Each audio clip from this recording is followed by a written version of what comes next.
Thanks for joining us tonight at 10. I'm Scott Martin. Concerned parents filled the Montgomery County Courthouse tonight voicing their opinions about the consolidation between Winona and Montgomery County school systems. Our Quentin Smith, he was there at that meeting. He now joins us live in the studio with more. Hey there, Quentin. Yes, Scott. Parents say they're upset and disappointed that they're being left out in this process. They feel as if this is not a consolidation, but more so a takeover strategy by the Winona School District. So they came out tonight seeking ways to get fair representation when the school systems consolidate. They just really need to think about what they're doing and the people that it's going to affect, and not make it about money.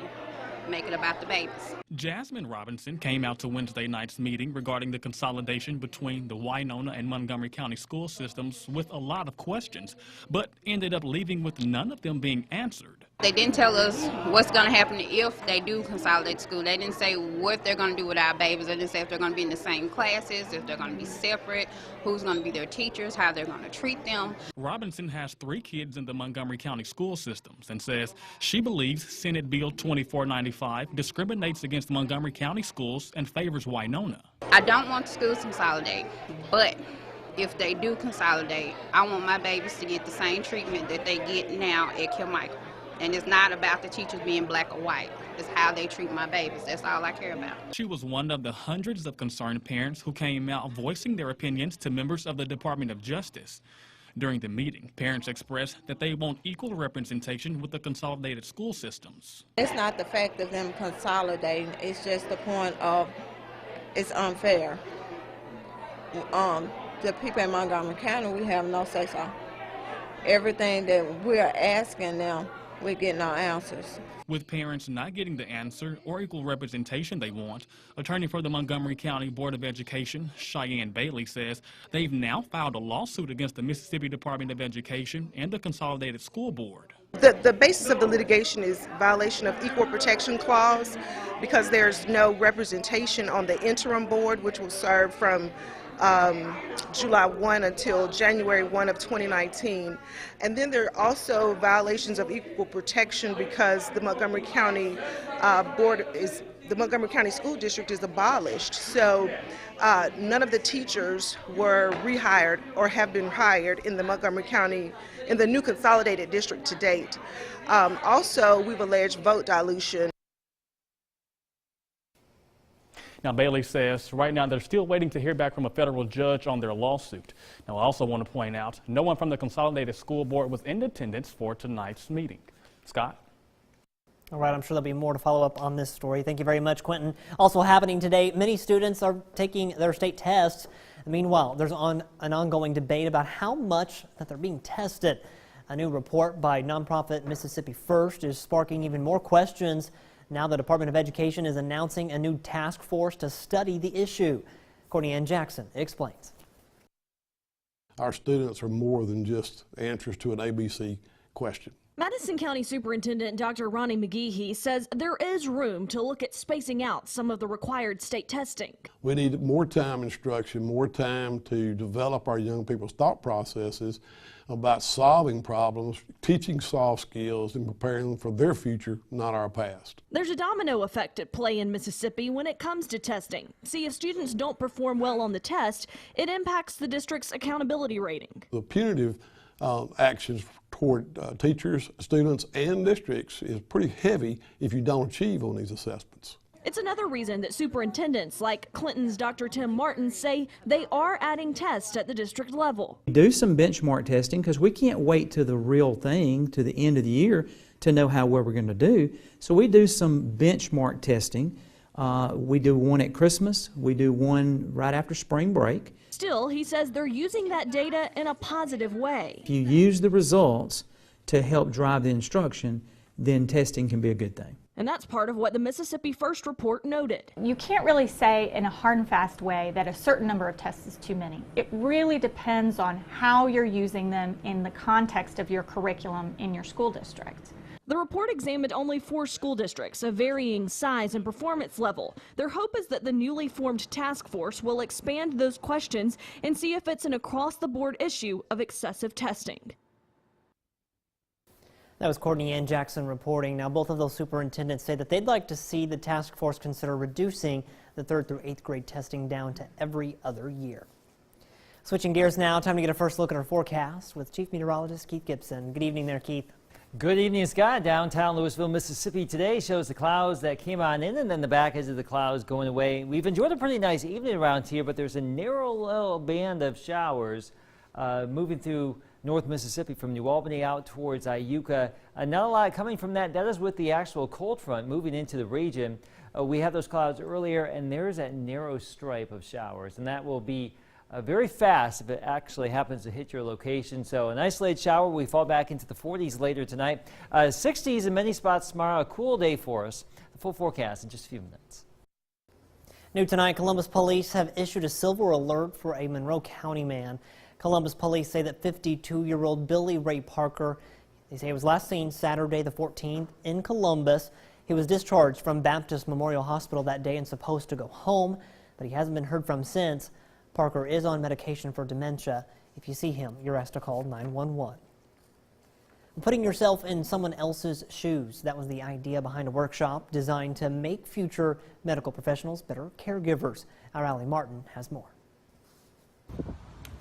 Araya Smith is finding out how hard it is to rake and sweep if you don't have use of an arm and your vision has been hampered by a stroke. The Moorville High School senior is also part of a dual enrollment program through NEMCC. She is taking some college courses that will help her become a nurse practitioner in the NICU and says it's important to know how patients are struggling. We could only see a little bit, and we had to use just one hand while holding a cane, and a broom.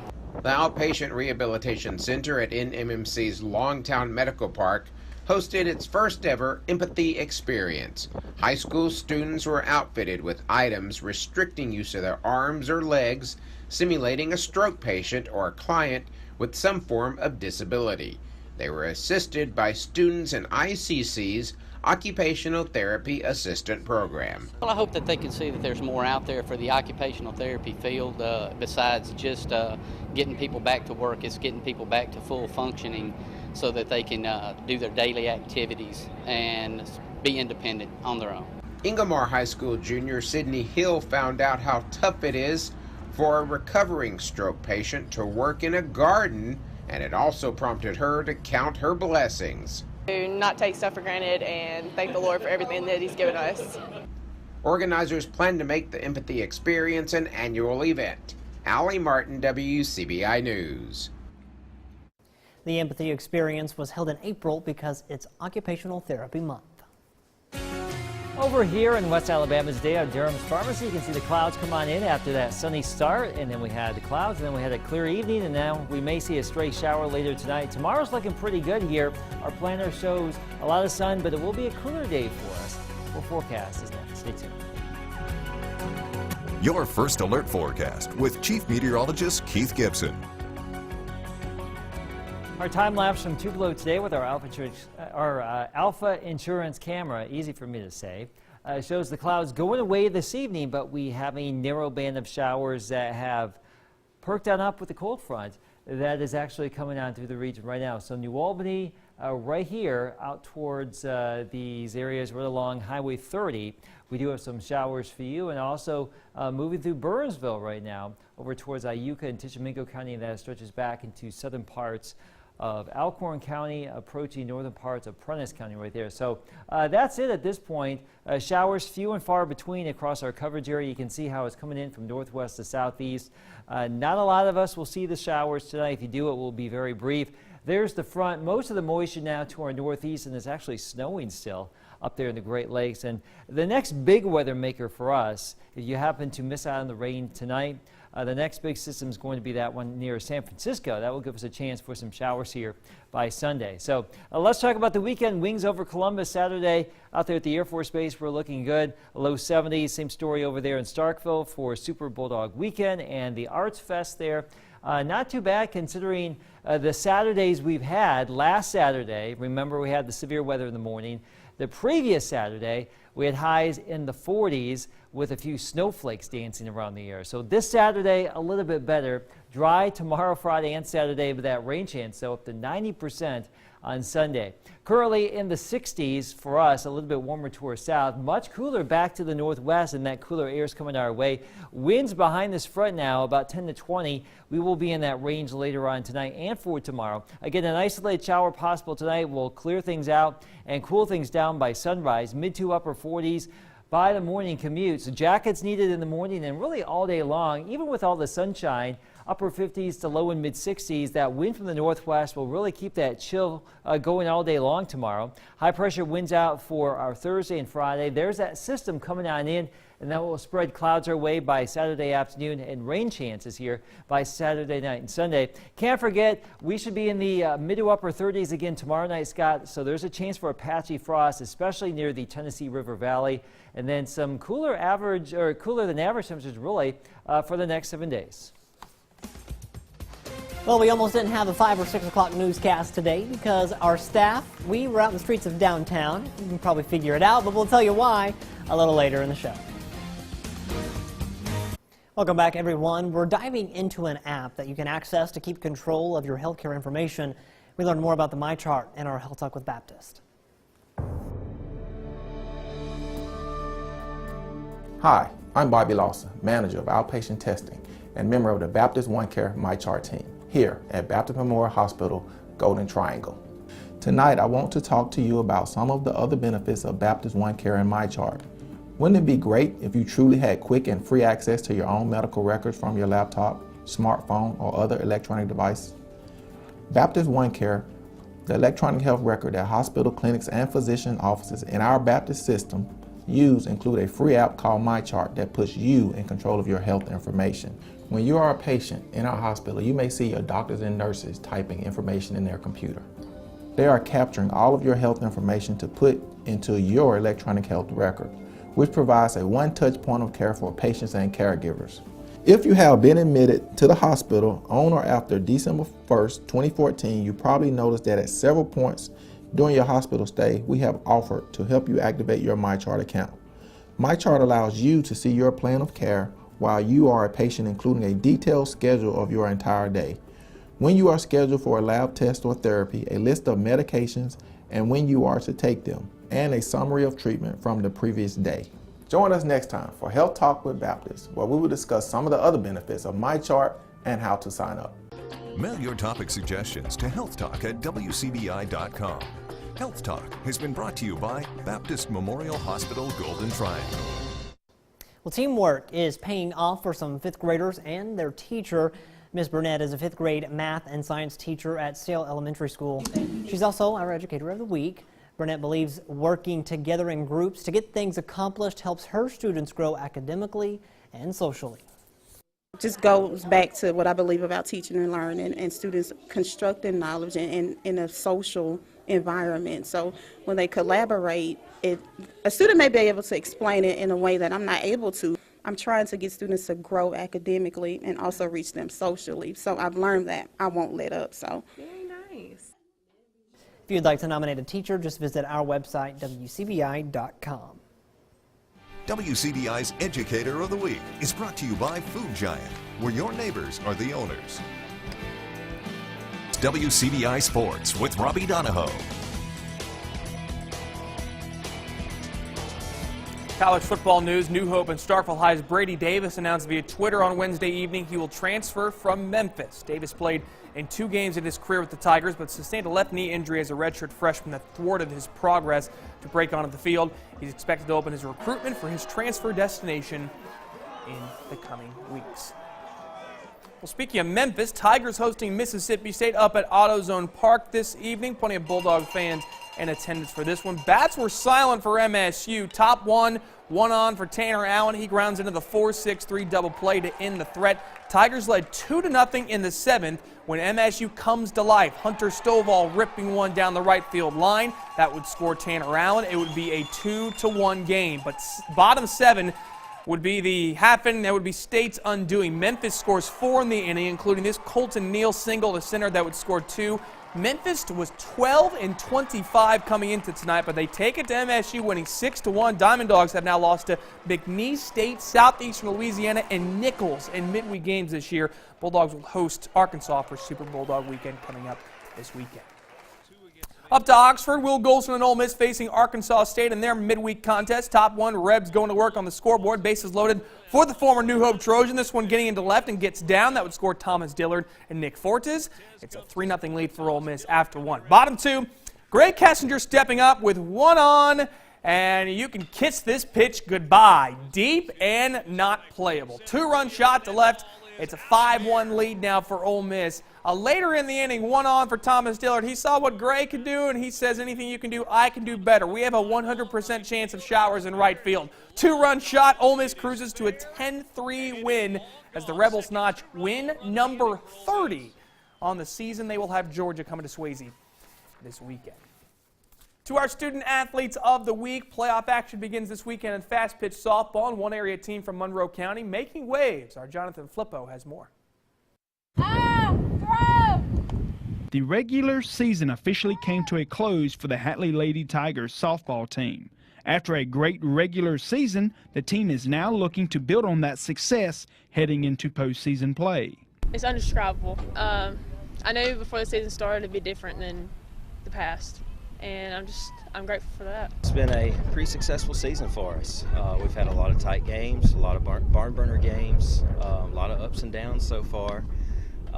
But overall, the team has really come along. Less than a month ago, the Lady Tigers won the Monroe County Tournament, one of many goals they set out to begin the season, their first in 7 years. It was just a blessing to all of us. The goal was to go in and just get it done. Our teams in Monroe County they're excellent. I mean, they're my friends and teammates, and it's teammates from the summer and stuff, but we're all good ball clubs around here, and it felt great to actually win it. It's something I wanted to accomplish since I got the job last year was win a county title in either slow pitch or fast pitch or both, and to do that was just a huge confidence builder for the kids. The softball team has never won a state title in fast pitch. Though getting to the state title game and ending the drought is motivation enough, the team is anxious about the opportunity to be able to play at MSU's softball field if they were able to make it to the state championship game. Big difference to me, honestly. I've never been to a college game there. I've only been to Jackson. An awesome deal.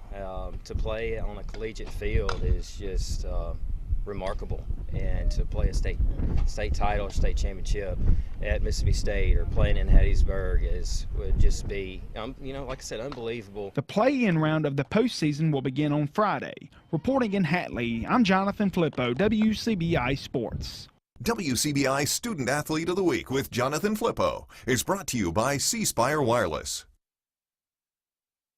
Well, Columbus firefighters were bringing in the heat today at Buffalo Wild Wings. The restaurant was holding its Community Day. Columbus police and fire rescue personnel were there to help out, and they ended up in a little friendly competition, seeing who could eat the most hot wings. The firefighters, they came out on top, but the real winner was the Boys and Girls Club. They got 10% of today's proceeds. Now,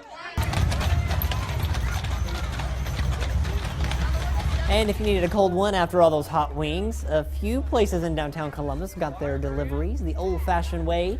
The famous Budweiser Clydesdales drew a crowd, as well as their famous wagon, into the streets this afternoon.